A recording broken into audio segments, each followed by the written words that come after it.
Акция бар, ақша жоқ. СНПС Ақтөбе мұнай-газ компаниясының жүздеген акционері өздеріне тиесілі қаржысын ала алмай отыр. Былтырғы жылдың қорытындысы бойынша төленуі тиіс дивидендтерді басшылық бермей келеді дейді.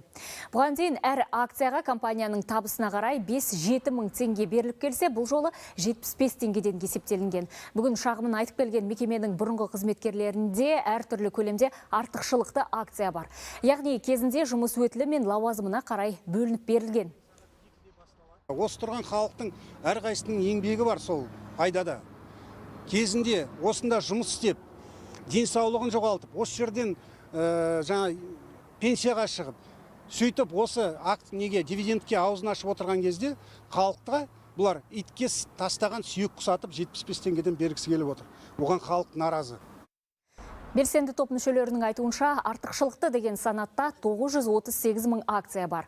Жиналғандар мекеме басшыларының жағдайды түсіндіруін талап етті. Алайда ол талап орындалмады. Акционерлер енді мәселені сот арқылы шешпек.